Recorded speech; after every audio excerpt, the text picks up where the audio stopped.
Hello, everyone. Welcome to the CFL Weekly Show. It is myself, Shane, alongside Blake. Cole and Coach Phil will not be joining us on this episode of the CFL Weekly Show. They have other commitments, but hopefully that means we'll get their picks in before we get to the picks. Man, really entertaining first Labor Day weekend. Some very entertaining and exciting youth sports action to go over, and some CJFL news and scores to recap as well for all your Canadian football news, as well as the NFL starts on Thursday with a doubleheader. We are in the best time of the year, personally, and NCAA is in full swing. You got the NCAA, the NFL, CJFL, U Sports, and the CFL going. Plus, hockey's around the corner starting at the end of the month. There it is. We are in the best time of the year for football fans. But yeah, Blake, how's your week going before we dive into the games? Yeah, it was a good weekend. I mean, you and I work generally similar shifts. Like we work in different industries, but we work similar shifts, I'll say. And unfortunately, I'll say, I had to work the entire weekend. So today's my first day off, first of six. Um, I took a couple vacation days. As you know, Shane, I'm coming out to your neck of the woods for the game on Friday night. I'm going to head up Winnipeg on Saturday. So, yeah, but it's I was working all weekend. It was pretty busy at work, but overall it was good. I was able to catch the second half of the Saskatchewan and Winnipeg game with the girlfriend. And then I listened to the fourth quarter of the Hamilton and Toronto game. I listened to bits and pieces of the Calgary and Edmonton game. And as you said, Shane, I was caught up on all the CJFL, which we don't have to spend too much time on, especially in the BCFC. But U Sports, I know we're going to talk about it here in a moment, but Waterloo and U of T had an absolutely wild finish. Regina and Calgary in the opening week of the Canada West had an insane finish. UBC, I know I sent you a message in our chat. UBC made a bit of a statement as they hosted the previously, or at least in the preseason ranks, the number 8 Manitoba Bisons, with, of course, still kicker, which I was a little surprised to see, but I think it's awesome. Maya Turner as their place kicker, the Manitoba Bisons, and the Thunderbirds were able to win their home opener. So a good start for the T-Birds, and they parlayed that into a top 10 ranking going into week number 2. Yeah, plenty of U Sports action. I mean, I will say back to school this week. So for all our listeners and viewers out there, Labor Day weekend, back to school. A lot of getting ready for it. So I was in and out from all 3 games. I mean, I tried to make the most of watching the final quarter of the Hamilton Toronto game as well as the Calgary Edmonton game, but trying to get some, make some last minute preparation so I'm not spending all of Labor Day, prepping because I had plans that day. But before we get into that, we'll get into the U Sports. Like you said, we'll start off with the 2 biggest games, Calgary, Regina. Regina kind of had the game for most of it. Calgary comes in, scores with I believe like 6 seconds left. Yeah. Or something like that. I think it was like 6 or 5 seconds to bring it within 9. They go for a 2-point. Well, not. Yeah, sorry, Shane. Go ahead and finish. I wasn't sure if you were going to get the 2-point. And then they kick an 85-yard kickoff for a Rouge to send it to overtime. Yeah, absolutely nuts. See, this is why I love the Rouge, because of things like that. Like you kicking 85 yards for a touchdown. Canadian rules. It's fantastic. It's unfortunate they did end up losing in overtime to Regina. Regina was able to walk away with that win. And they improved to 1-0 at a 43-36 win, as well. Like you said, UBC wins 21-9 over the Bison, and the Huskies start off their season with a 29-20 win against Alberta. That was the Canada West scores. Like you said, UBC kind of just a dominant win. They controlled the entire game for the most part. And then Saskatchewan versus Alberta was back and forth for most of it. And Saskatchewan was able to start the year 1-0 against the Golden Bears in Canada West. Yeah, and I believe, correct me if I'm wrong, Shane, but Regina is the reigning Hardy Cup champions, right? They were the 4 seed going into the playoffs last year, and then they upset, I believe it was Calgary and Saskatchewan to get to the national semifinals. I'm gonna Or check no, that. they made the Vanier, did they not? Did they Oh, lost to Laval? Laurier, No, it was Laurier and Laval. You're Laurier right. and, You're right. and Laval. Correct. Um, Because El Grismo was in that game. That's right. yeah, and that was a back and forth game. They Regina beat Saskatchewan 19-14 last year in the Yeah. Hardy Cup. Yeah. So they are the reigning champions. They start 1-0 after that crazy finish, as you mentioned. And a rebrand. UBC. Pardon? And a rebrand. Yeah. Yeah, they did have a rebrand. And that spoil it here a bit for you, Shane. I'll just go over that Waterloo U of T score. I believe the final was 23-20. Do I have that correct? No, it weighs 26-23. Oh, so 26-23. So to set the scene, U of T, who was 1-0 coming into that game, they hadn't been 2-0 since like 2011, 2012, something like that. The program, it's not a secret, has been in a bit of a downfall. They're hopefully on the upswing now, especially after like I mentioned, with some of the personal ties that I have to that program now. They were down 20-16 late in the fourth quarter. Within the final 30 seconds, their quarterback connected with a 53-yard passing touchdown to go up 23-20. Waterloo got the kickoff return, and I don't know if you know this, Shane. I'm not sure if they got one play after the kickoff return or if it was just straight from the kickoff return.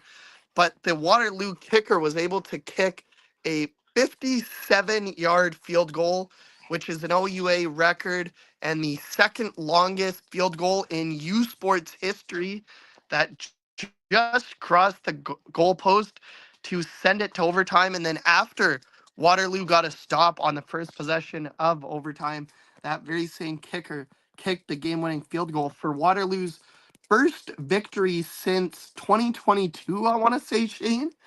They were 0 for their last like 17, 18, something like that. Yeah, something I can't remember exactly the number, but yeah. So it was their one play from, or they had 3 plays in the Wow. final 9 seconds, get 5 yards. So the And kickoff must have gone out of bounds then if they still had all 9 seconds. yeah, Yeah. I would assume. I don't know if I don't remember if OUA counts the return as part of the drive. Because I know in the CFL it counts, the clock runs as soon as the ball is touched. But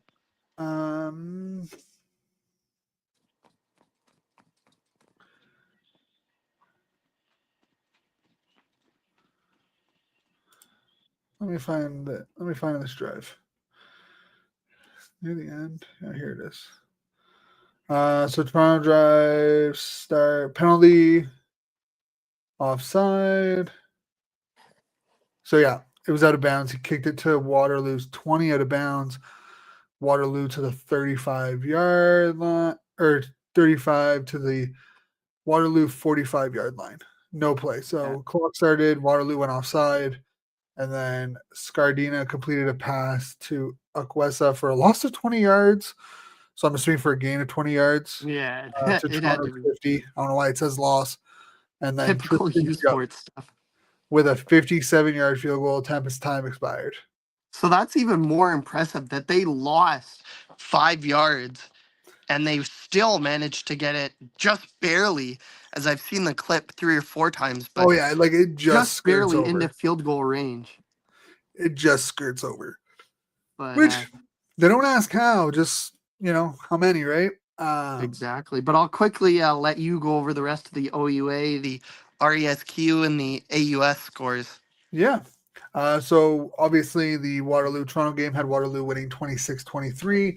The Queens Gales goes to Queens Gales goes to McMaster against the Marauders and hands them a 38-4 loss. McMaster drops to 0-2 heading into their bye week. Queens goes to 1-1 after a week 1 loss to Western.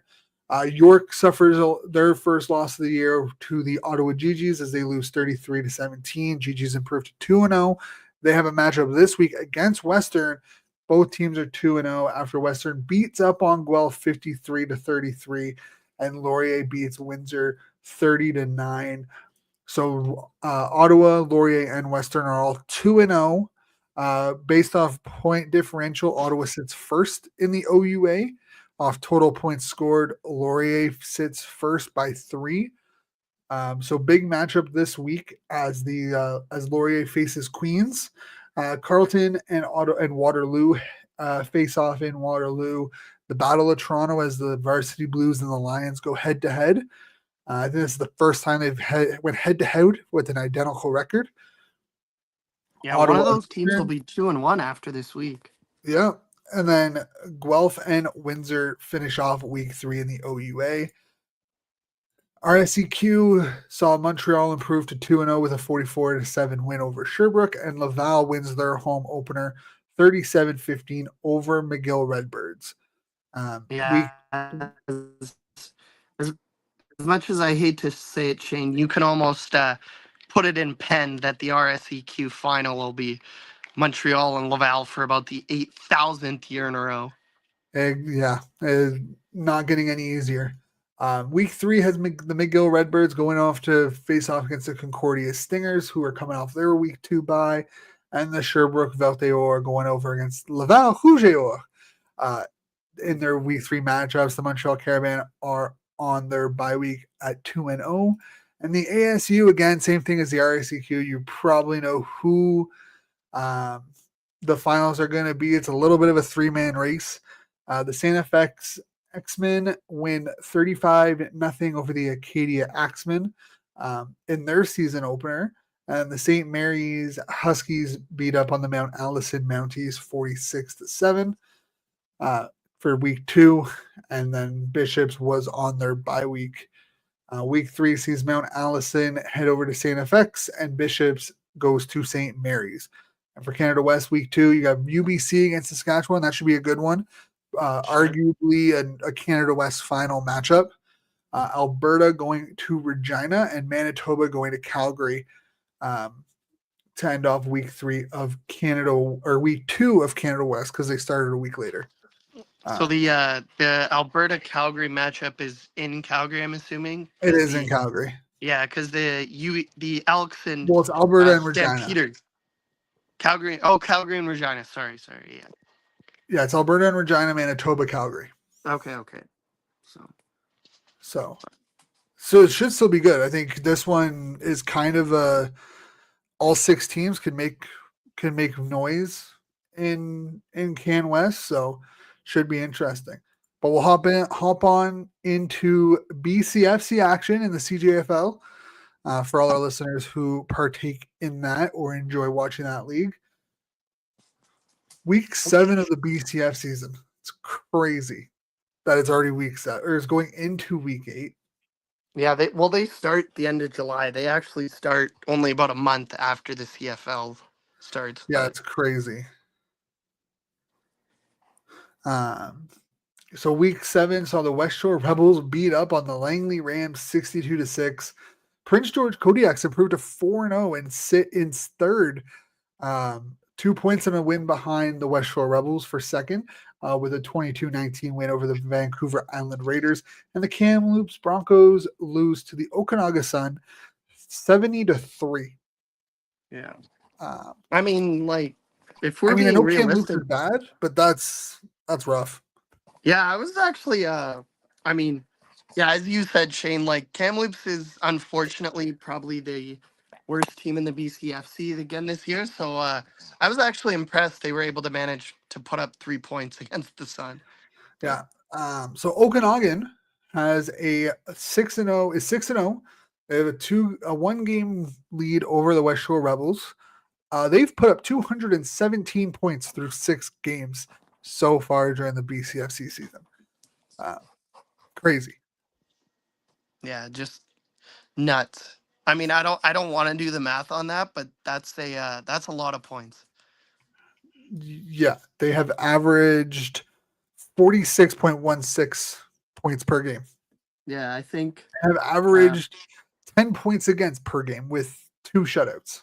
yeah, the only game that was close and was the game they scored the least amount of points that was against the West Shore Rebels. I believe it was a 42-38 final for the Sun, and they had to make a bit of a miraculous comeback in the fourth quarter of that one. But all their other games have been pretty handle blowouts. Very, yeah, it was 43-39 for over Yeah, West Shore. So yeah. crazy. Crazy for Okanagan. Not as But crazy yeah, as St. Clair, though.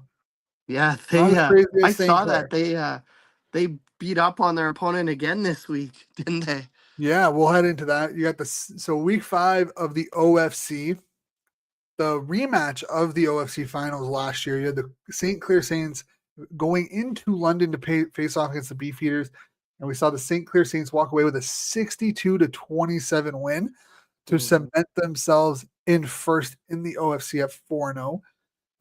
The Hamilton Hurricanes took care of business against the GTA Grizzlies 50-0.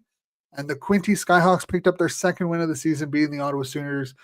Coming back from a 21-5 lead, deficit with 3 minutes left to go in the game, they win 22-21 to improve to 2-2 going into their bye week. As Yeah, impressive, just sorry, Shane, just to cut you off for 1 second. The Hamilton GTA game was also the first annual Ted Gavia Bowl, as of course the Tiger Cats GM that is unfortunately battling cancer. So all proceeds from that game went to the Canadian Cancer Society. So great initiative from the Hurricanes and the Grizzlies. yes. Sucks to be a Grizzlies fan, though. They've been shut out in 3 straight games. They put up 7 points all year, which was surprisingly their first game of the year when they put up 7 against the Sault Ste. Marie Cougars.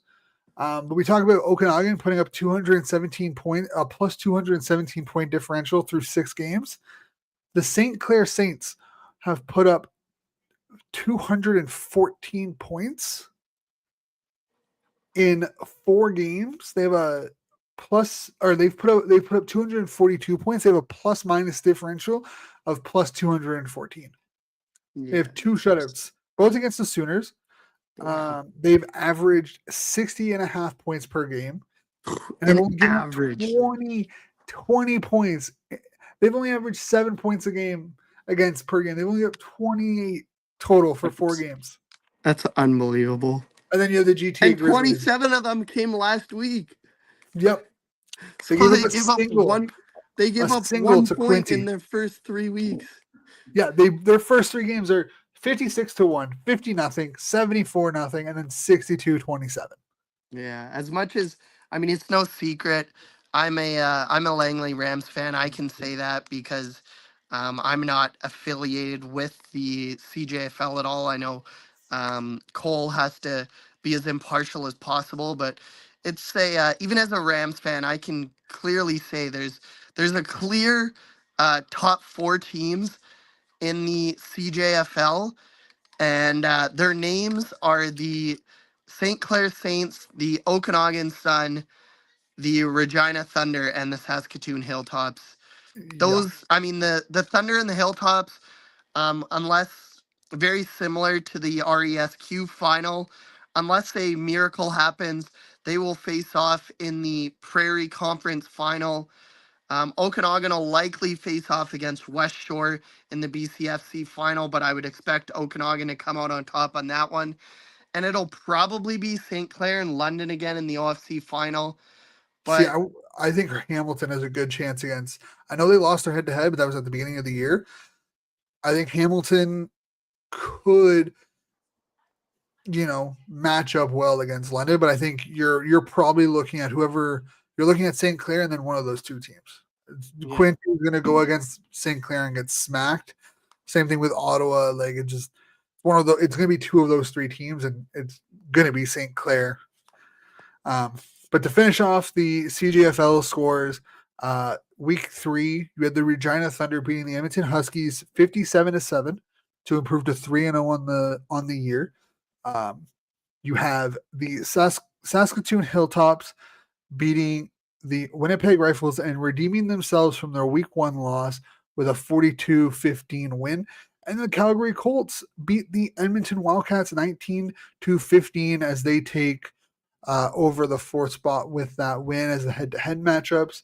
Your top 4 teams in the PFC right now are the Regina Thunder at 3-0, the Saskatoon Hilltops at 2-1, the Winnipeg Rifles at 2-1, and the Calgary Colts at 1-2 through 3 weeks of PFC season. Yeah, I believe those were from like a week. Those scores, at least in the PFC, were from like a week and a half ago, as I Yes, they're believe 2 they weeks had a ago. conference-wide bye last week, which of course actually makes a lot of sense because I know the PFC plays a lot of their, I think pretty much all of their games on Sundays. And let's be realistic, Shane. Like anyone in Regina, Saskatoon, like you're not gonna get people out to those games when the Bombers and the Riders are playing. And same with Calgary, same with Edmonton, with the Stampeders and the Elks facing off. So, but I know a big matchup coming up this week, which they play at Mosaic Stadium. They do this annually. You'll really be able to see if Saskatoon is back from that week 1 shocker because they are going to go up against the Regina Thunder from, as I mentioned, Mosaic Stadium this upcoming Saturday. Yeah, and we'll see what happens. It's going to be a good one. So that wraps up our CGFL and U Sports scores update of the week. Time to get into some CFL action, starting with the Sunday night game. The Saskatchewan Roughriders and the Winnipeg Blue Bombers in the Labor Day Classic in Regina. The Saskatchewan Roughriders come away with a 34-30 victory thanks to a Tavon Campbell pick 2. Don't see very many of those anymore. But I believe it was only the 9th. I saw a stat that it was the 9th pick 2, or the 9th conversion returned for 2 points in CFL history. And the first, this is a bit of trivia for you, Shane. Can you name the last player to do it? no, I'll I give have a you a picture. hint. I'll give I you have a a, hint. He played for a lot of his career, he played offense, but for one season he was it switched. Jerron Carter? It was Duron Carter Okay, I thought in so. 2017 against, I believe it was the Calgary Stampeders Yeah, I when he thought was so. I with was the like, Riders. Yeah, I feel like it was. I feel I'm like I can think it's Carter, but I'm not sure. I feel like that's something that would have happened with him. it Um, was Duron Carter. But yeah, I mean, quickly, like, unless, do you want to go first or do you want me to go first on this game? I mean, I'm just gonna be honest. Like, I don't understand Saskatchewan at all. Um, like, I don't get it. I also don't understand how Brady Oliveira only had 5 carries all game. Well, Like, I don't I'll let you finish your analysis and then I'm gonna like. get into I that. don't So remember him getting hurt. he did not. So that makes. I mean, I get you guys were trailing. I mean, it was you weren't trailing by much, but you were still trailing. Trevor Harris annoys me. His play is just so inconsistent. Well, it was Um, funny because he put up the Riders, of course, put up 34 points, and I know technically 2 of those points weren't for the offense, but like if you go on CFL fantasy, like Harris had like 15 or 20 points. Like for a quarterback, that's not a lot whose team well, put over. he was 17 for 20. Like he had a bad game. He had a horrible game. He was 17 for 27, 219, and 1 touchdown. Like absolutely horrendous Yeah, from it was a Trevor Harris perspective. like, yeah, it's just so sorry, Shane. I cut you off again. You were talking about you don't understand the Riders and how they're kind of 9-2. It's Hey man, sometimes you gotta be good to be lucky and lucky to be good, and that's exactly whatever horseshoe or four-leaf clover they have up their ass right now is clearly working. So good on them. We'll see what happens come playoff time, but hey, man, I'm not going to sit here and hate on them. They got to win. Doesn't matter how, just how many at the end of the day. Um, but yeah, I mean, they just got to clean it up. Like I think Saskatchewan has shown that they can be a beatable team. Hopefully, well, if Winnipeg can win, that's great. But I think Saskatchewan isn't as good as their record shows. I know a lot of people say, "Oh, you are what your record is." I think for Saskatchewan, it is very much you got to be good to be lucky and lucky to be good. And I think their record shows them being a lot better than they actually are. Yeah, I would kind of agree with that. Like I think this game was like it was the definition of back and forth because the first quarter was scoreless. In the second quarter, early on, I believe it was the first play of the second quarter, Brady Oliveira, on one of his 5 carries, scores a touchdown. The Bombers go up 7-0. And then the very next series, I believe it was the next offensive play, Trevor Harris gets sacked, fumbles the ball. The Bombers recover at the Riders' 10-yard line. They get it down to the 2. They have it on 3rd and 2. And just something that has been plaguing Mike O'Shea all year, Ryan Hogan, like this does not seem like the same old Bombers team. I don't get this call. Like you're up 7-0 already. You have the ball at the 2-yard line. So at the very least, even if you don't get the touchdown, you're pinning the Riders 108 yards from your end zone. But instead, Mike O'Shea decides to kick the field goal on 3rd and 2, even with Chris Streveler and Brady Oliveira in your backfield. They go up 10-0. The Riders would respond with a touchdown late in the first half. They would go up 14-10 on oh gosh, I'm drawing a blank.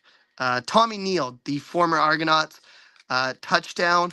And then the Riders would eventually take a 17-10 lead early in the second half. The Bombers tied it at 24 apiece or 17 apiece. The Riders, Mario Anderson, with his first of 2 touchdowns, would give the Riders the lead back. As I said, he would score another touchdown. On that first touchdown, however, Brett Lothar again, Shane, like the Riders are lucky that that did not end up costing them this game. He missed a convert. He didn't miss any field goals in this game, but he missed a convert. On that second touchdown, they're forced to go for 2. And Joe making his return to the CFL catches that. The Riders are up 31-17.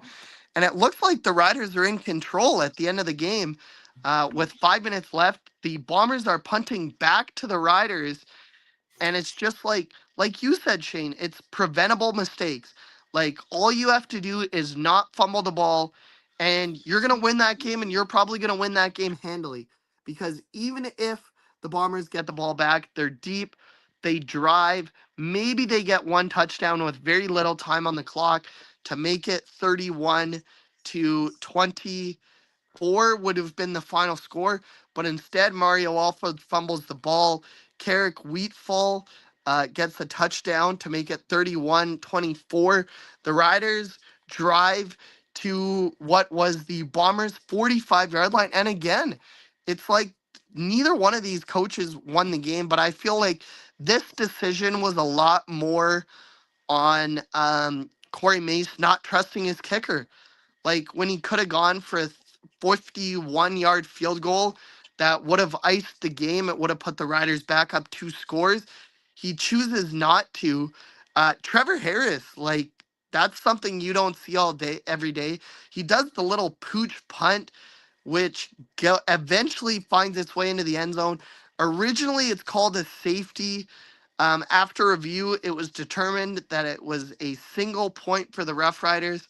The Bombers would go down, score a touchdown. They, of course, have to go for 2 now because of that single point.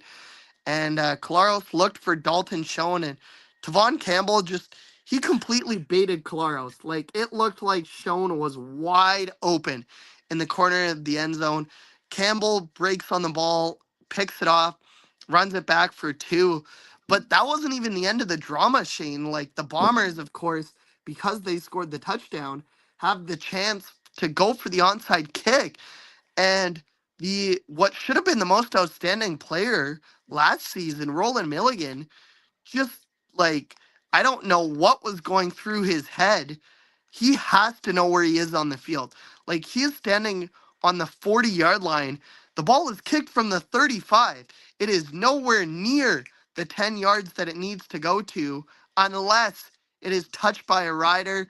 Milligan tries to recover. There's a big scramble. At one point, Leggio had it in his grasp on the ground, and then it was punched out from underneath him.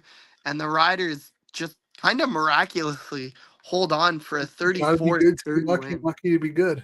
Like it was a bit nuts that finish, Shane. I will say, and I want to get your opinions on this. I'm a bit bummed, of course, that Coach and Cole aren't here to discuss this as well. The command center, like that call that was originally called a safety and then changed to a single. I believe both of those calls were actually wrong. What are your thoughts on that, Shane? It's hard. Like, I mean, I don't know why they called it a single. Like it should, Well, in my well, opinion, it should have been a safety. they Like said I that they said that the momentum carried him into the end zone, and that's why it was a single and not a safety, which I guess is different from him. Like if he had straight up caught the ball on the 5 yard line, ran backwards, and then got tackled, then it's a safety. yeah, I don't know. I think it should have been a safety. I don't agree with the whole bringing momentum back. And I guess if he gets, I guess it's the whole forward progress, right? If they deem that his Yeah. forward progress was stopped at like the 1 yard line, I don't understand why you're Well, giving. I just don't understand how it's a single. Well, that's why I mentioned, and that's why I wanted your opinion on that, because on every angle I saw, and even TSN analyst who was not on this particular game, but of course he was watching, Farhan Lalji said that like from every angle that was shown on TV, it looked like the ball should have been placed on the one. Like it shouldn't have been Yeah, a single, it shouldn't have been a safety. His forward progress should have had it out at the one, and that's where the Bombers should have had to start the drive. yeah. I just don't understand how he gets the ball out to the 1 yard line or 2 yard line, and you still award them the one, but Yeah. say that it's not a, like that was my issue with it. Like I don't understand how you get one, but not like the 1 point out of it. Like it just that doesn't make any sense. If they're deeming it down at the 1 yard line, then I sure, like I get it. Forward momentum stops, like that is what it is. But it's just I don't understand the like what made it a single versus down at the one. Yeah, I don't understand that either. So Um, that's why I wanted to ask you about that. But it's just like I've said this all year. I even said it last year when they started slowly, but by about this time last year, the Blue Bombers were starting to make me eat my words. They're not the same team anymore, Shane. Like it's pretty clear, like the amount of mental mistakes, the almost outright refusal to use Brady Oliveira, like you said, like 5 carries for the man that was the most outstanding player last year. We can debate that all we want. He should have been the most outstanding player 2 years ago, and then it should have been Roland Milligan last year. But still, like the most outstanding player last year, to only have him have 5 carries, in my eyes, as a Blue Bomber fan, that's just completely unacceptable. Like he has to be more involved in that game. yeah, I mean I don't understand. I mean, it's a football problem. It's not a CFL problem. It's a football problem. We need more just bully running. Yeah. Like this is what makes great. Like this is what made people say Bo Levi was great in Calgary. You know what made Bo Levi great? He had a bully running system. You were able to just bully them in the run. You were able to open up the passing lane. Yeah, Like Peyton Logan for the longest time, was it not? uh no, I Well, mean yeah, for a he had while Jerome Messam as well. Jerome he had Messam Jerome was. Messam. There was Cornish for a little while. Like they had a nice rotation of running Yeah. backs that were able to create they were able to be bully running backs. I think that's why Mhm. AJ Ouellette was so successful. Is like he's a bully running back, um, and you have him, and you're just not using him. It's the same thing in the Grey Cup. Like, I Yep. get it. Running in a 3-down league isn't necessarily the most beneficial. Especially if you get stuck, like you get only a 2 or 3 yard gain, like you're still behind the chains. But man, when you only have 5 carries, and I don't even think he had that many receptions either. No, he had Like a I think he was couple. basically like no, like he was I nothing that believe game. I believe in total he had about 9 touches. I want to say it was 3 or 4 catches. He had 6 targets and 5 catches, so he touched the ball 10 times. Yeah, and that's That's not good enough. nowhere near enough for Uh, someone who is supposed to be arguably the best player in the CFL. Yeah, like if you asked any, even a Winnipeg Blue Bombers fan, if you asked them who was a bigger star, Zach Claros or Brady Oliveira, I would guarantee you that most of them would say Brady Oliveira. Yeah, I believe it. I think they'd be right. But it's Um, just, but yeah, I don't it's know. just the I Riders think find a some way. OCs just they overthink games, they overthink situations, and they end up costing them jobs. Like Yeah, that's just what it it's comes down to. yeah.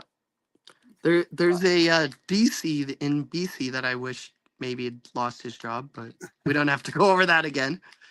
Why you don't like Benavides? Uh, no, we See, don't have I to. I think the problem in BC real quick is the personnel. Same Yeah, issues, it's different DC. Sometimes it comes down to no, I personnel. know. It's just Cole and I have talked about that as well, but we can get into that a little bit later on We when give we it do the an previews. overpaid defensive lineman not producing enough. Yeah, it's just yeah. Should But we we'll move move on to on. the Monday afternoon, the Battle of Southern Ontario. The Toronto Argonauts made their way down to formerly known as the Donut Box down to Hamilton Stadium for a matchup against the Hamilton Tiger Cats. Toronto walks away with a dumbfounded win. Is yeah, the best way to put it. I don't know what the hell their secondary was doing in Hamilton. They decided the game was over. To be yeah, fair, it's Brissett almost dogged them of a win. That was bad. And I get yeah, it. You're trying to as go for the Cole win, said but in our like, group and Cole said in our group chat, it gave us nightmares of Dom Rhymes a couple years ago, where yeah, like I get it. You're going for the win. You think you can get it, but like play it safe, get out of bounds, get the field goal, win the game. Like yeah, it's not like you needed a touchdown to tie. It's not like it was or a touchdown to win. You needed a field goal to win. hmm Um, but yeah, I mean Hamilton versus Toronto. Hamilton's defense strikes again. It's my one issue with Hamilton is that secondary, that defense is not good enough when it matters. When you have 9 seconds left on the clock and you let them get down and you give up, you can't tackle. There's two of you guys there. One goes, yeah, it's just common sense. One goes for the ball, one goes for the player. You do not let him go. You keep him inside. Even if he yeah. makes the catch, realistically, if he makes the catch and you stop him there, you tip the hat to the receiver for making a great play, but you stop him there. I don't know what Hamilton's defenders were thinking Well, with the what they wind were. was playing on the radio broadcast. Of course, they were saying the wind was a pretty big factor in that game. So even if Coxie makes the catch and you tackle him right there, that's like a 50-plus yard field goal. And with how the wind was playing that day, there's absolutely no guarantees that Harlahu makes that. No. So it's So just I like, it but was yeah, bad. it was I agree with a lot of what you said there, Shane. Like it's silly the way the for not being able to for choosing, I'll say, not to use curse words. Like it was silly how Hamilton's secondary played that. Overall, like I think the defense cost them that game 100% because like Bo Levi Mitchell, Kenny Lawler, Keandre Smith, like the three-headed monster on offense did their job. Like Bo Levi Mitchell, 405 passing yards, 3 touchdowns. I know he threw the one interception, But Kenny Lawler, like over 120 yards. I believe he had 2 touchdowns in the game again. Keandre Yep. Smith, over 100 yards, a touchdown. Like they did their job 171 yards. for 171 yards on 7 receptions and 108 yak yards. yep, for like the Tiger Cats were up 27-18 with 7 minutes left. They give up that lead, and then you had to think like everyone in the stadium. I mean, I personally had a bit of a feeling that when they scored that touchdown and they went for two, just because of the weekend that it is. Like for whatever reason, Labor Day seems to have the craziest finishes. We had already seen that the day before between the Riders and the Blue Bombers. I had a feeling that 2 point conversion was going to come back to bite them, not being able to get it. But still, like you have to make that play. You would think that like when Bo Levi Mitchell threw that pass and Kenny Lawler made the catch, I'm sure Bo Levi thought his perfect record on Labor Day was safe. Like he thought the Yeah, if Tiger I'm Cats Bo had another Levi, win. I would be pissed. Yeah, he thought he was 8-0. He apparently wore the overalls again. Like you just thought everything was gonna go your way, and for the defense to sell you out like that is it's unacceptable. And I know Toronto's on their bye week this week, which I don't really understand because it's like I get obviously why the Lions, the Alouettes, and the Red Blacks are playing. You can't have the 3 teams on a bye again. But it's like Toronto's on their bye. There was big news out of Toronto yesterday, and that Argonauts team, like I don't know, Shane. They're 4-8, but I don't have an easy feeling about that team. Like I truly believe at worst they could. I'm not saying they will, but I think they could finish at 500 at 9-9. Yeah, and I mean to talk about that big news, Chad Kelly is back. He's expected to According to make. him, I don't think the Argos actually released anything. According to him, he's gonna make his return though. I think he's saying that he's back isn't like he's gonna like he's cleared to play, like he's cleared to Yeah, practice and actually. fair enough. And you know what? That's great. You're not starting. I I'm wouldn't not start putting him. him in. There's I no would like not I start get him. it, Nick but Arbuckle has thrown for almost 5,000 yards already this year, Shane. like I'm very much a believer that you don't lose your spot because of injury. Yep. I think in most cases you can justify But putting ask someone in. ask Vernon Adams how that went last year. I feel like you generally you can make an argument to put someone back in after their injury. There are certain positions in sports where if you have a guy who is playing at a certain level, no matter who the guy that he was replacing is, they do not start. Yep. I think quarterback and goalie are the 2 main positions where if your main starter gets hurt, your number one guy gets hurt, and a number two comes in and plays lights out and isn't the reason you're losing games. Because let's be honest, outside of maybe the first 2-3 weeks, Arbuckle has been balling out, and the Argonauts could easily be second, if not first, in the East if Yep. their defense was anything better than it has been. Absolutely. I don't Absolutely. think 100% do I agree with that. not like you know what, if you want to give Arbuckle a little bit of a shorter leash now, sure, fine. Go right ahead. Give him a shorter leash. But do not put Kelly as a starter next week. Like because what happens if Kelly struggles? Let's say his Your first five playoff hopes, drives. and I know Argonauts fans, and I've like I have a fair bit of Argonaut fan friends. I know the Argonauts fans want to say that they're fighting for a playoff spot. Like, let's be realistic here. You're still a game and a half behind the Lions, potentially 2 games with whatever happens in that Red Blacks and Lions game on Friday night. Like, your playoff hopes are hanging by a thread. If Kelly struggles for a game or two, your playoffs are dead. Like, Well, they're y- not dead. Again, Montreal. They're well, a game back of Montreal, or they're a game and a but half back they're technically. starting to get players back. So you're 2 games. You're 2 games back of Hamilton, right? So If like depending on who wins that game, Toronto isn't yes. playing for the crossover. They're not playing for the crossover. Toronto's looking at the schedule and being like, "Hey, we actually have a. We may not even have to go." Well, and let's be realistic here, Shane. If they're playing for a spot in the East, they're playing for a home playoff game as well, Yeah, because it's pretty their unlikely. schedule's pretty nice. They play Yeah, they Edmonton. have the Elks coming out of the bye, They play which yes, they've Montreal. been playing better, but like as we'll talk about here in a minute, they looked like the Elks again, kind of on Monday.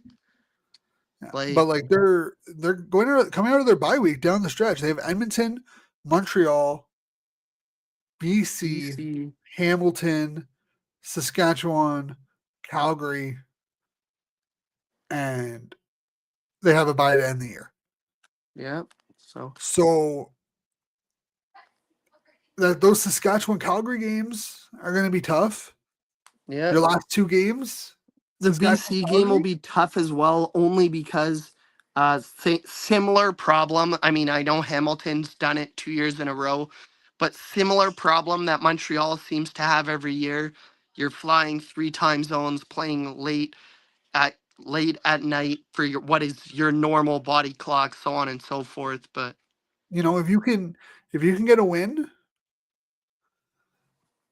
you know and you with don't it, really care who like you're probably if you're Toronto, you're probably cheering on Hamilton this week yeah. just Well, I was just just to gonna say, like stay with a game behind Montreal for second.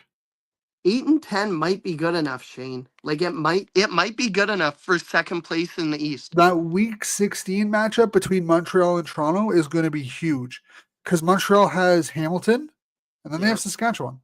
Yep. And I said it, And 3 weeks Alexander's ago, not back yet. Yeah, Max back. Philpott slowly but starting to make his way back. I said But it three without a weeks ago. quarterback, that means nothing. Ottawa had an opportunity to Yep. head into this previous bye week tied for second in the East, and Yep. they fumbled it. They blew it. Toronto is in an opportunity that they go into week 16, the middle of the year, with an opportunity to take second back, like take second from Montreal. Yep. So you're probably cheering, and even if you're cheering for Hamilton, it doesn't matter because Hamilton has Montreal, Winnipeg, and then Edmonton. Yep. So So it's I not out think of the question that they could finish like if they run the table, which of course me personally, I hope that doesn't happen because they still have BC one more time on the schedule. But if they run the table, in doing so, they would get the season series with Hamilton for sure. They would get the season series with Montreal, I believe. They could finish first in the East. yeah, the only unfortunate part for Toronto is that Montreal plays Ottawa twice.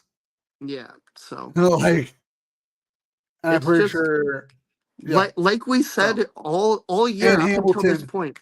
and Hamilton plays them once at the end of the year. So you Like know, we said, up until this point, the season truly starts at Labor Day and beyond. yeah. Right? So But yeah, let's jump right into the Monday night beatdown.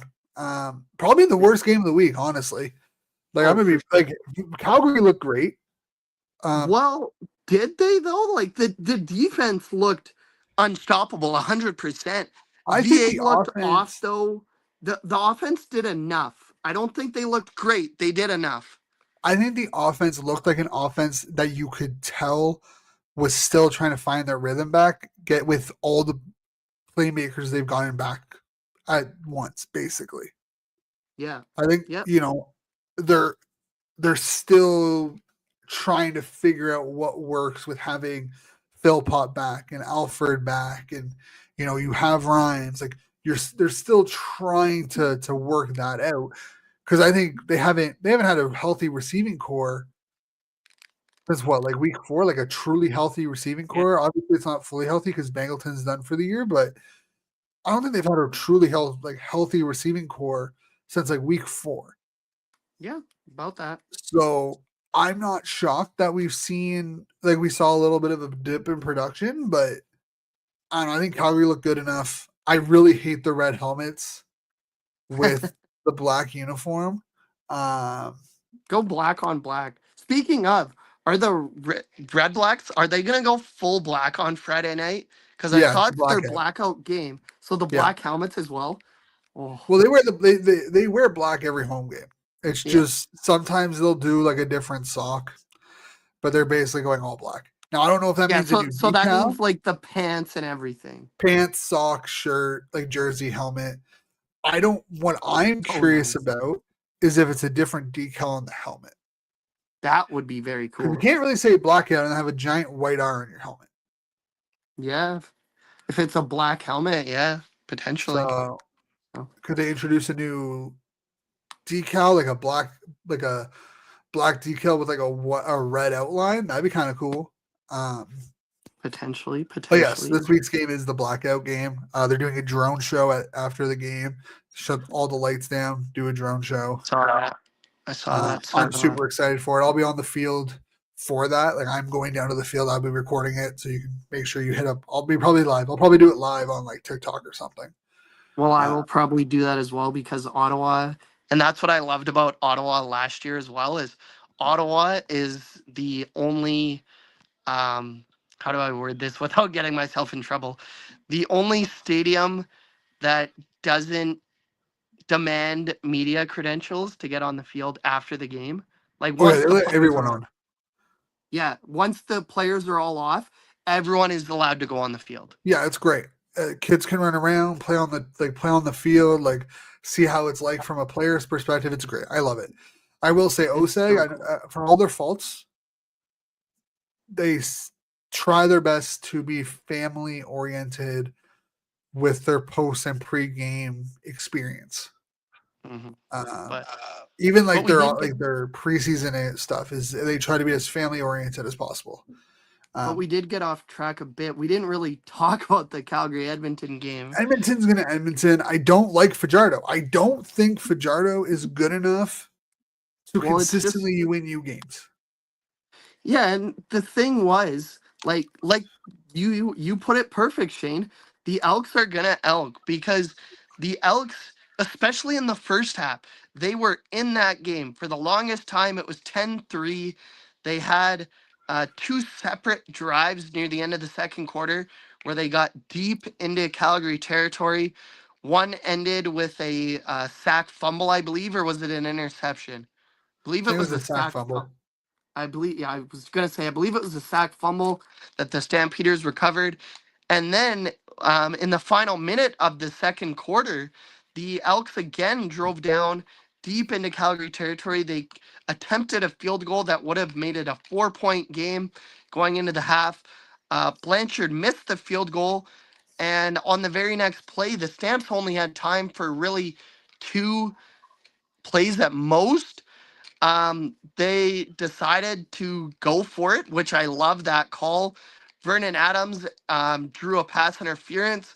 The Stamps were able to kick a field goal, and the Elks really didn't get close after that. I know they kicked a field goal to start the second half, but Eric Brooks, he broke that game open. Like it was mid third quarter, and it was 13-7 at the time. The Stampeders offense, as we kind of mentioned, was middling just a little bit, and Eric Brooks took a punt from Jake Julian, the newly returned Edmonton Elks punter, and he took it 86 yards for a Stampeders touchdown. And once that happened, you just kind of knew that the Elks were done. They just had nothing. Like Rankin, he's been great the last 3 games. He couldn't get anything going. Fajardo was sacked, I believe, another 6 times. That O line, that D line for the Stampeders were just beasts, and the Stampeders really coasted after that fumble or that touchdown, that return touchdown. They scored one more touchdown and were able to walk out with a 28-7 victory. And with how they played against Saskatchewan the 2 games, I would argue the Stampeders are the team to beat in the CFL this season. Yeah, I think the Stampeders, again, we're talking about records. I think the record show better for Calgary. I think Calgary's more in line with a potential like 9-2, in my opinion. But Yep. sorry, I didn't realize it. Some extra news here. The Manitoba Bisons have gone over a rebrand. I did see that as well, yeah. Yesterday, I believe, they announced a rebrand. Looks like they've changed. They've introduced the gold. Mm-hmm. So that's 3 teams to go through a rebrand this season with the Yeah, the McGill University of Redbirds. Alberta was the other one, right? I don't Alberta, know. was it Alberta's, the Huskies, and now the Bisons? I didn't. Did they go through? Well, I know the who's the Bison, third that you're thinking of? McGill Redmond or Redbirds. My bad. Oh, correct. The Redbirds, yeah. Yeah. So I know there's been talks of the Bears potentially. Like I've heard it. I don't know how accurate that is. I think But yeah, that's been going the on for a Redbirds. couple of years. Also they went to just straight. They went back to the old M logo. Yeah, So, which was so yeah, I mean, I don't know. I feel like Calgary is in a better situation than Saskatchewan is personally, and I know oh yeah. Coach would hate Well, to say that. especially with the Riders' schedule, like they have to go to Winnipeg twice. Of course, this weekend later on in the year, they have Montreal next week, who could potentially be getting a lot of their players back. I'm not sure if it's next week or the week after, where Alexander could return from the 6-game injured list. Like they have the Stampeders' schedule is more favorable to the to winning first in the West than the Riders is, I believe.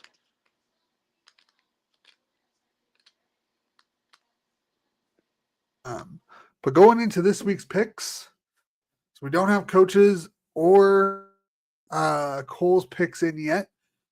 If they But don't get them heading in into by this week, midnight, I it's am now over. tied. I know it's over for him. But I am now tied after going 3-0 3-0. last week. Yeah, you went a perfect 3-0, a 3-0. nice little 3-0 for me last week. If the Hamilton defense Uh, hadn't sold, Coach Cole and I would have been 3-0. But I went 3-0. I am now tied with Coach. Coach, Yeah, I'm tied. I was looking at it wrong. I am I now believe you're tied. a game behind Cole now. I am 28 and 22. Coach is 28 and 22. Cole is 29 and 21, and you are 30 and 19 or 31 and 19. Yeah, Cole is 30 and 21. yeah. So not bad, not bad. No, making a comeback.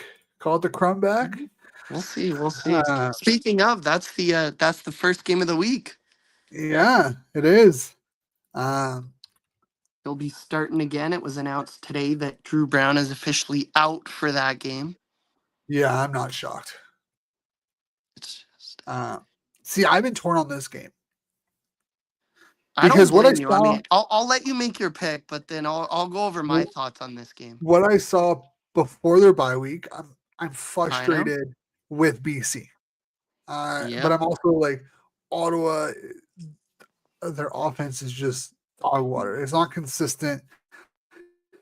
It makes no sense. I'm torn. I want to say Ottawa because again, I've seen what BC has done, and I'm like, okay, but BC any other week is just throwing up goose eggs. Like they're not doing well either. But I look at the defensive side of the ball too, and I'm like, okay, well, Ottawa's secondary isn't that great right now. They're banged up. They're hurt. They're like their linebackers are hurt. BC's arguably the healthier team. especially with today's injuries I report. also think they haven't lost to they haven't beat BC in like a couple of weeks, like a couple of years. So I think I'm gonna go with BC on this one. Pains They me to beat them say it. last year If this is a in game I Ottawa, lose, but but I don't think we've beat BC at home yeah, no. more than like The home game last year, you beat us when yeah, but I what's think that was his like the Ackland got first hurt. win. Yeah, but I think that was like the first win in like 4 years. Yeah, something Like like that. we haven't beat BC. I'm pretty sure actually. Let me pull it up. 'Cause I'm pretty sure I have the standings somewhere here against other teams. But I think I'm gonna go with BC. I haven't been convinced enough with Ottawa. I think this is a must-win game. I think it's a must-win game for both teams if they Yep. want to do their playoff spot. Like if they're, BC, you're looking at the crossover at this point. You probably, I think you're looking at maybe a standing. You're a game back. You're probably cheering on Saskatchewan this weekend. Um, so I'm going with BC here, and if I'm wrong, I'm wrong, but I don't think I will be. Yeah, I don't know, Shane. Like I'm gonna go with the Lions as well, but I'm not even being the Lions fan that of course myself and Cole are, like I'm not convinced either. Like I don't know what the Lions are. Like Cole says it best every week. Like it's like the Lions seem to take one or two steps forward and then three steps back. And that's exactly what happened before the bye week. Like you had an opportunity. Like if you win that game, you're tied with Winnipeg right now. You are a 2 games back of Calgary with 2 games coming up against Calgary. Like you're probably not even if you sweep the rest of the season, you're not going to overtake the Riders because they would have to finish, I believe, 2-5 in their last 7 games. And I just don't see that happening. But like, you would be a lot better off. You would be 3 games up on, or 2.5, I guess, up on Toronto with a potential to be 3 games up. Like, you have to I think you have to go for third as much as you have to chase the crossover because as soon as 2 weeks ago, the crossover was almost guaranteed. I don't know if it is anymore. Like with Montreal I don't think potentially so. I getting don't think the players crossover is back, anywhere near guaranteed. with players coming back from Montreal, with Toronto seemingly getting better, potentially, and again I'll say potentially, Chad Kelly coming back, like you cannot lose this game. If you lose this game, your season, and I know you're 5-7 at that point, but your season is teetering on the precipice. Like this is a game where you have to go in, you have to win this game. Like the offense is going to put up points. They've done it all year. The question is, and I think it would be different if Drew Brown was starting, but with Crumbs starting, the defense has to stop Ottawa enough. You don't have to be perfect. You just have to allow them your offense the opportunity to not have to be perfect. And in that Toronto game, they had to be perfect. Like if they didn't score on every drive, they were going to lose. And that's exactly what happened. So I think if the offense can do enough, the defense can show that they're better marginally than what they showed against Toronto. I think the Lions will come out with this win, but as I said, I'm not 100% confident, but I am also going to go with the Lions. Yeah, I think this is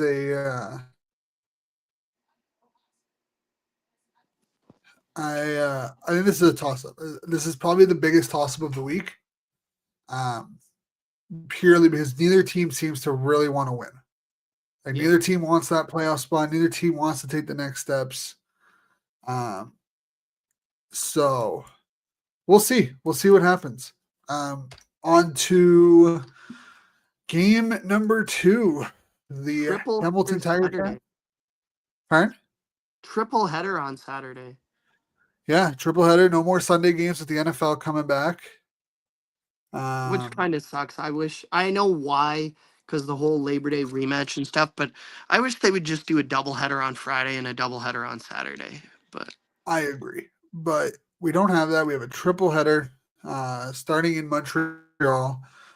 The Hamilton Tiger Cats are on their way to Belle Provence, um, and I think Montreal wins this. I'm gonna go with Montreal here. They're getting players back. I really don't like that defense, that defense and that secondary for Hamilton. And I think with the players they're getting back, they're on their bye week. They're right there. They're what a game. They're a game back. You win this, you're ahead. Um, yeah, this you is for put the yourself season two series as games up. well.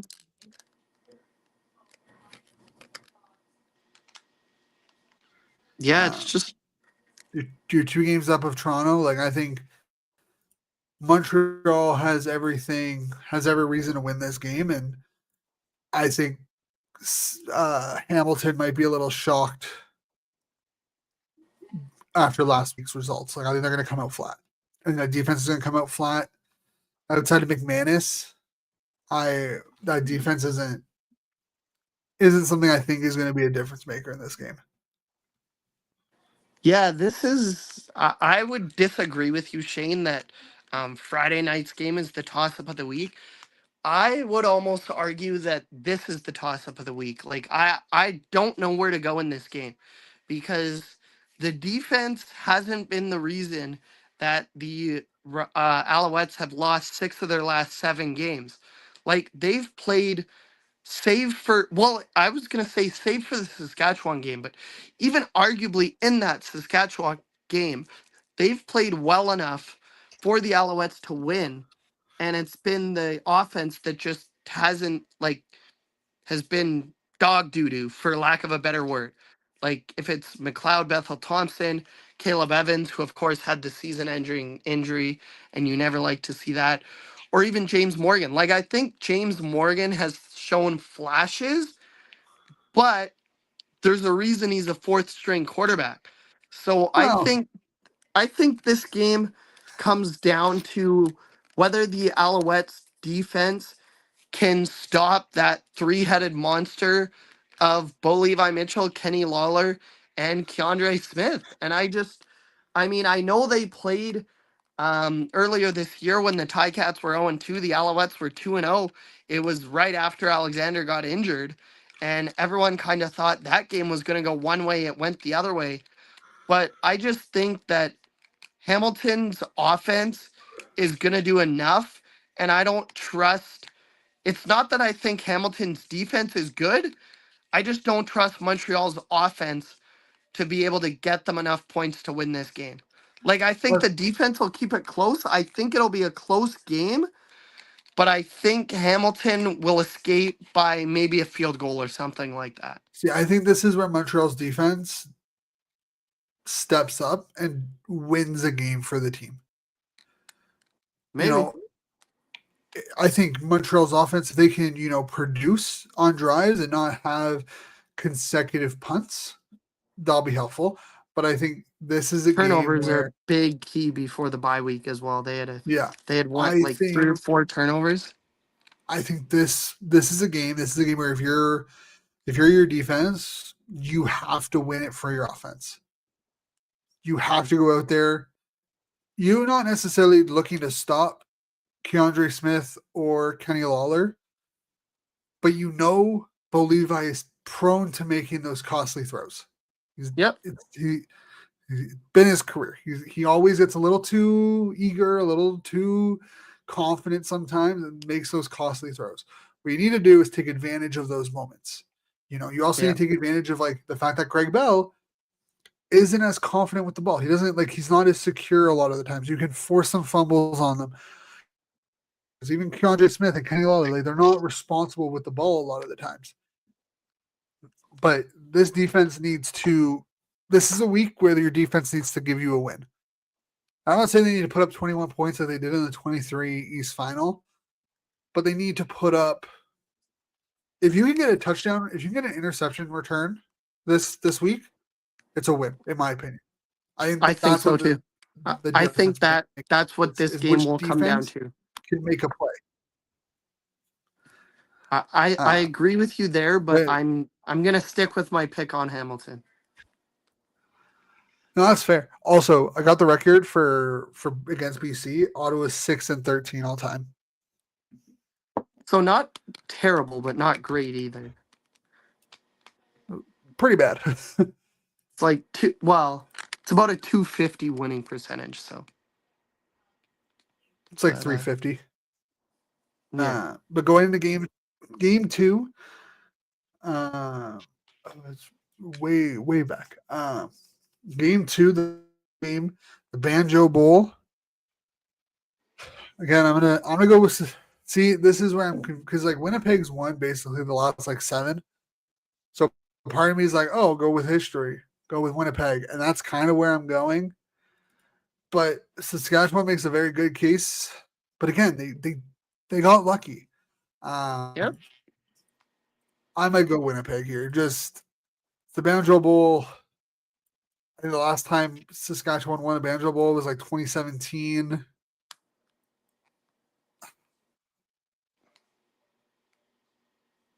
I'm going with Winnipeg. I'm gonna go with Winnipeg. Yeah, I mean, I'm gonna go against you here, Shane. Like I know what I said last week that historically the Riders win on Labor Day in Regina, of course, and the Bombers win on the Banjo Bowl. But like, I, I, I can't pick Winnipeg right now. Like they're so they're hit and miss because if they use Brady more, they win. They win the game. They won last week, but they don't use Brady. They make costly mistakes. They turn over the ball. Mike O'Shea even makes mental mistakes, in my opinion. And it's just not the same Winnipeg Blue Bombers team. And as much as we want to bash them, as much as we want to say that they've been lucky in a lot of their wins, the Riders are still 9-2. And they're 9-0 against everyone not named the Calgary Stampeders. Like Hey, they gotta be just good to be lucky and lucky to be good. they find ways to win. It's kind of like the old hockey saying, like good teams find ways to win, and that is the Saskatchewan Roughriders this year. And I think, I mean, heck, this might be the week where you guys, like, I mean, of course, we don't have Coach and Cole's picks yet, but you guys might be able to gain a couple games on me. But I think the Riders, for the first time in I don't even know how long, sweep Labor Day and the Banjo Bowl. That'd be. Hey, I think Rough Rider fans would love that. I'm gonna go with history, and I mean I know every history comes to an end at some point, but I'm gonna take the history and go with Winnipeg. I'm going to assume that Cole and Coach go Rough Riders here. I know for a fact that Coach is probably gonna go Rough Riders. Cole, who knows? He might just toss and turn and let me know Friday morning and be like, "Oh, I'm going this guy." Last game of the year or last game of the week, not last game of the year, last game of the week. Calgary in Edmonton as a rematch. Uh, I think this is pretty obvious going Calgary. I think Edmonton just they can't get consistent with it. I don't think Cody Fajardo's that guy. VA and the rest of the Stamps are doing great.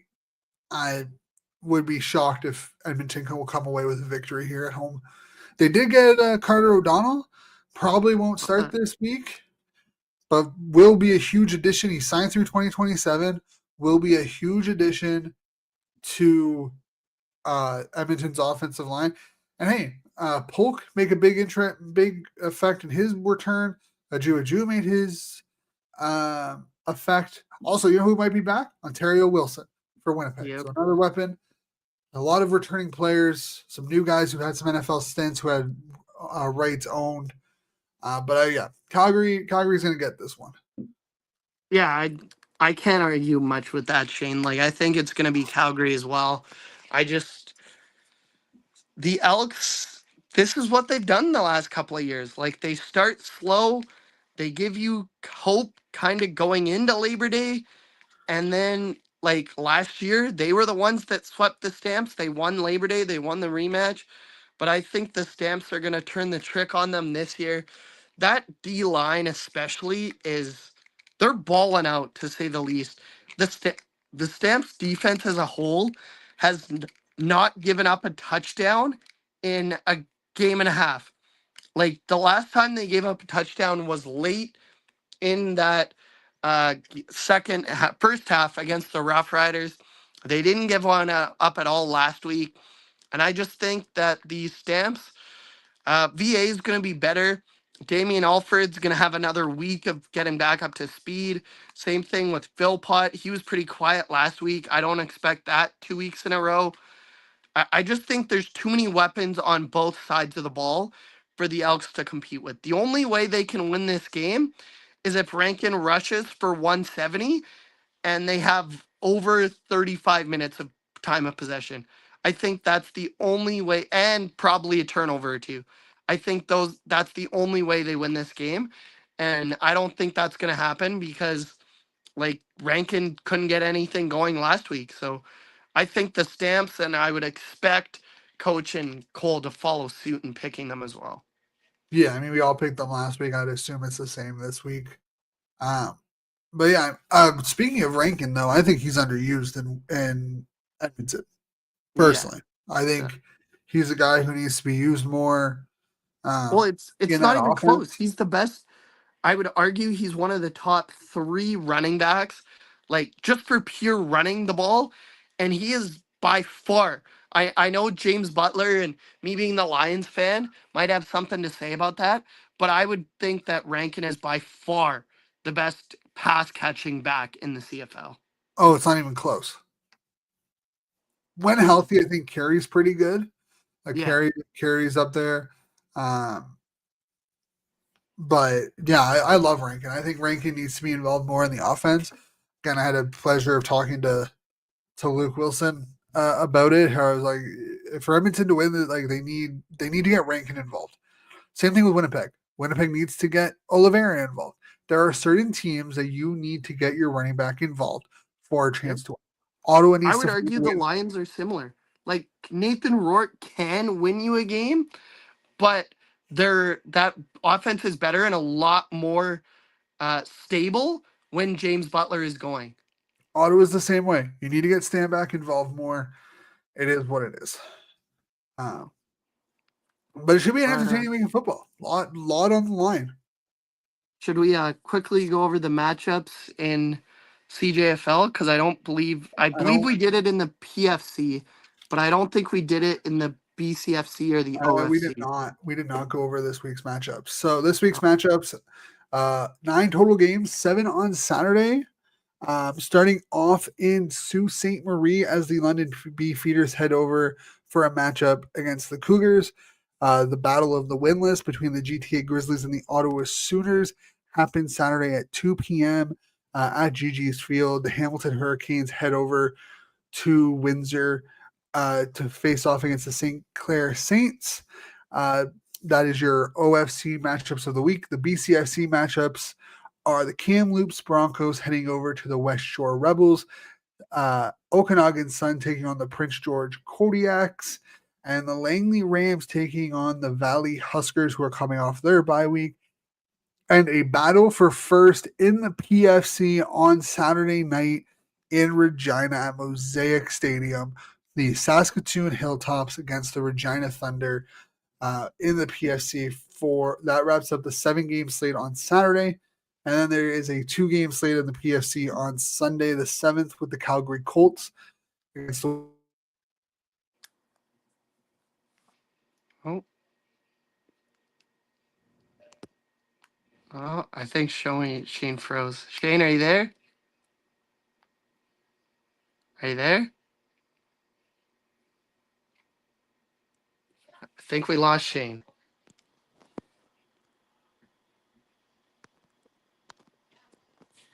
Yeah, it looks like we lost Shane there, folks.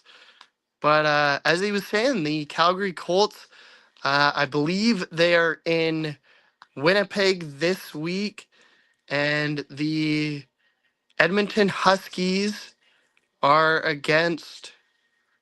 Oh gosh, I'm drawing a blank.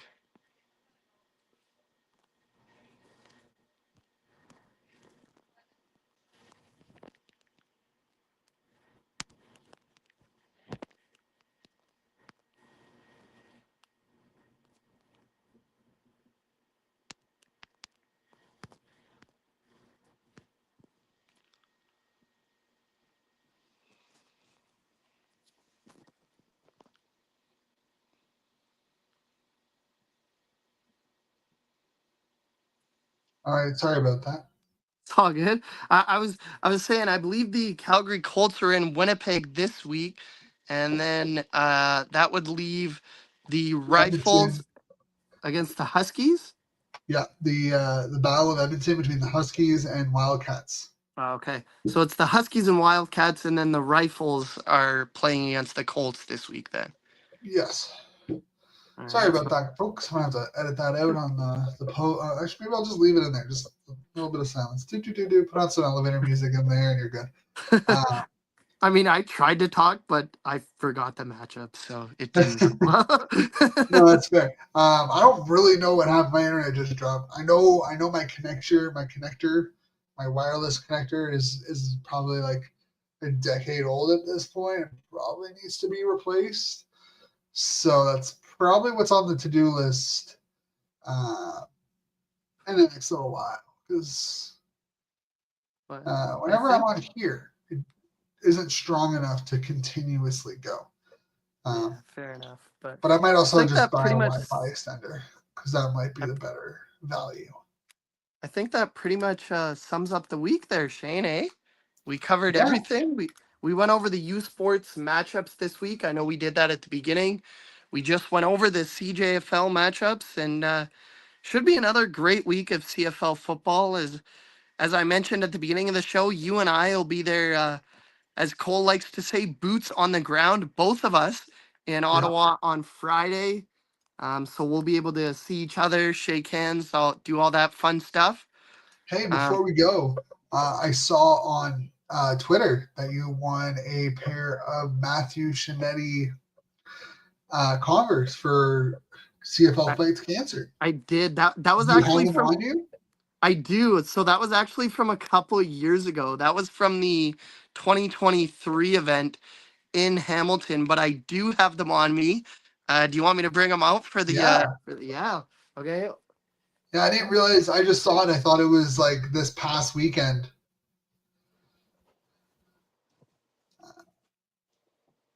Yeah, I think. So as Blake does Does that. that? Oh, Yeah. there he is. He's back. Yeah. These are the shoes here. Those are sick. Yeah. There's a bunch of stuff there and stuff, and on both Have of you them. worn them?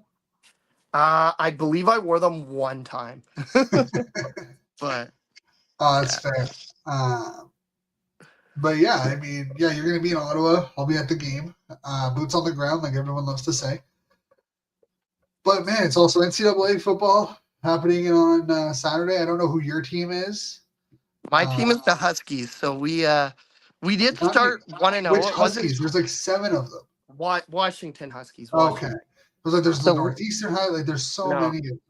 So we did start 1-0. It wasn't the best game, which I didn't get to listen to all the game too, just because like the eight it would have been even worse for you, but the 8 o'clock Pacific kickoffs are just brutal, which is what last week was. But we were able to kind of squeak out a win against the Colorado State Rams this week, where the UC Davis, whatever their team name is our opponent. So Yeah, I'm a Clemson fan. I mean, I expected them to lose to LSU because I thought the ranking Clemson at number 4 heading into that week was ridiculously high. Um, but you know, should be a good week of football. Ohio State is now at number 1 after beating up, not even beating up, just beating Texas. They yeah, won by like, 14-7. yeah, I don't get it. Texas dropped to 7th. I mean, I get it because like you can't really have an 0-1 team in the top 5. But to be fair, the top 25 it makes no sense. Um, Bama lost again, which made my heart happy. I'm a very big Bama hater, I'll say. Yeah, that program has hit the shitter since Saban left. You can just tell it's not even close to the same program. I know that there's people that are Alabama fans, and I have no problem with that, but I'm just I'm not one of them, to say the least. No, I always hated Bama. I always thought they got a little bit preferential treatment. Them and Notre Dame. I'm not even gonna lie. My dad's a Notre Dame fan. I like Notre Dame, but I find that they get too much special treatment as an independent. Oh yeah, And if 100%. they were in a conference, they would get a little bit more restricted treatment, and it just always bugs me. But But also, NFL season kicks off on Thursday. is Uh, Eagles and Cowboys? Eagles and Cowboys. I'm pretty sure it's a doubleheader tomorrow. No, Oh, it's Friday. Friday. Friday's the Yeah, game. Yeah, Friday's free Chiefs on and YouTube if I remember correctly. I think so. Yeah, At the international series in Sao Paulo. I don't know where yeah, that Chiefs is. and Chargers. Yeah. Uh, I don't know where. I don't know where Sao Paulo is. I don't know where In the game Brazil. is. It Brazil? Okay, It's I'm not Brazil. sure. Pardon my lack of international geography. But yeah, Cowboys Eagles at 4 or at 8:20. Go Eagles! Even though I'm a Steelers fan, I just hate the Cowboys, especially since trading away Micah Parsons. I just have no reason to cheer for him. Yeah, Jerry Jones needs to retire. I know that's never going to happen, but No, that's my no, it's not. polite way of saying that Jerry Jones needs to leave Retire. football. Yeah, Yeah, he should just be a silent owner at this point. I agree, But yeah, hey, I five know. five different footballs going on. Yeah, I High know. school I don't football think in many Coach places really. are going. I don't think Coach really has an NFL team. I think just because being down in the States, he's kind of Seahawks, but not totally. I am a diehard Seahawks fan, and we kick off the season against our NFC West rival in the Niners. And then, as you and I both know, Cole is a diehard Bills fan, and they get a pretty tough week 1 matchup in Lamar Jackson and the Ravens. See, I wouldn't even say I'm like a diehard fan. My team is the Steelers, and I only chose that because they were really the only team on consistently when I was growing up, and the team that I played football for wore Yeah. black and wore gold and black. So I was like, all right, cool. It's the same reason why like Ottawa lost the team. I kind of started to watch Hamilton a little bit more because they wore the same colors, and I was like 10, so I was like, cool. I just gravitate to that more. Um, but I mean, I'm fully expecting a like 9-7 season or 9-8 season, squeak in at that 6 or 7 seed, and then get absolutely pumped by like KC, Baltimore, or Buffalo. Like I just that is what I'm expecting this year. Is just I see people saying, "Oh, Pittsburgh's gonna be like 10-7, and they're gonna be like 2 games behind Baltimore for the division. They're gonna be up to like the 5th seed in the AFC," and I'm like, I want to know what type of crack you're smoking because there's no way you look at this Steelers team and you're like I know the AFC is garbage comparatively to the NFC. I think the NFC is the parity in the NFC is a lot more. The AFC is like top 5 and then everyone else. Uh, but I want to know what type of crack you think if Pittsburgh is a top 5 team in the AFC. Yeah, Like I don't get it either, but like I don't see. know, man. I would love to know what type of crack people are smoking to get that conclusion. To be fair, I've also seen people put Tennessee in the playoffs. Isn't I mean, Marcus sure. Mariota still their quarterback? Pardon? Isn't Marcus Mariota still their quarterback? No, it's Cam Ward. Oh, that's even worse. Got a rookie going in there. Like, sure, I get miracles can happen, but like, I think we're at a point where those aren't the type of miracles we need to be happening in the world. I don't think we need the Tennessee Titans going from the worst team in the league to the best team, like being a playoff team in 1 year. That's all the type of miracle we need right Yeah, so. now. But But yeah, yeah, no, I agree with you, Shane. It's the best time of the year. U Sports is fully underway. CJFL is, of course, long underway. CFL's in the stretch drive. NCAA and NFL are both kicking off. High school football is kicked and off with a slow start of week 0 last year, but full week 1 is this upcoming weekend. So it's a great time to be a football fan, that's for sure. Yeah, and I mean for the Kelsey Swift lovers, Goodell kind of confirmed this morning on Yeah, the I Today saw Show that Taylor Swift is a maybe to play in the it. Super Bowl halftime show. Yeah, Very he big, said he's you waiting know? for Jay-Z to get to get him her contact info. So Yeah, we'll be welcome at any time. So it's a maybe. So we'll see what happens.